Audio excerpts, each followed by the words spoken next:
കോളിളക്കം സൃഷ്ടിച്ച പന്തീരാങ്കാവ് ഗാർഹിക പീഡനക്കേസിൽ നാടകീയ വഴിത്തിരിവ്. ഭർത്താവ് രാഹുലിനെതിരെ താൻ നടത്തിയ ആരോപണങ്ങളെല്ലാം തെറ്റെന്ന് കേസിലെ പരാതിക്കാരിയായ പെൺകുട്ടി വെളിപ്പെടുത്തി. വീട്ടുകാരുടെ പ്രേരണയെ തുടർന്നാണ് സ്ത്രീധന പീഡനം അടക്കമുള്ള ആരോപണങ്ങൾ ഉന്നയിച്ചതെന്നും പെൺകുട്ടി പുറത്തിറക്കിയ വീഡിയോ സന്ദേശത്തിൽ പറയുന്നു. എന്നാൽ പെൺകുട്ടിയെ രാഹുലിന്റെ വീട്ടുകാർ സമ്മർദ്ദപ്പെടുത്തിയാണ് വീഡിയോ പുറത്തിറക്കിയതെന്നാണ് പെൺകുട്ടിയുടെ കുടുംബം ആരോപിക്കുന്നത്. വിവാഹം കഴിഞ്ഞ ഒരാഴ്ചക്കിടെ നവവധുവിനെ സ്ത്രീധനം ആവശ്യപ്പെട്ട് ഭർത്താവ് ക്രൂരപീഡനത്തിന് ഇരയാക്കിയെന്ന പരാതിയും ഈ പരാതിയിന്മേൽ പന്തീരാങ്കാവ് പോലീസ് ഒത്തുകളിച്ചെന്ന ആരോപണവും വഴി വൻ വിവാദമായ കേസിലാണ് ഇരയായ പെൺകുട്ടി പറഞ്ഞതത്രയും പൊതുമധ്യത്തിൽ മാറ്റി പറഞ്ഞത്.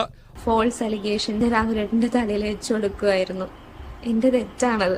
ഡൗറി പറയണമെന്ന് പറഞ്ഞു. ഡൗറി പറഞ്ഞിട്ടാണ് മർദ്ദിച്ചതെന്ന് പറയണമെന്ന് പറഞ്ഞു. ഹായ്, നമസ്കാരം. മാധ്യമ വിചാരണ, അമ്മായിയമ്മയുടെ വക അവിഹിത ആരോപണം, മോന്റെ രണ്ടാം കെട്ട്. ഇപ്പൊ എങ്ങനെ ഇരിക്കുന്നു? അവസാനം പവനായി ശവമായി.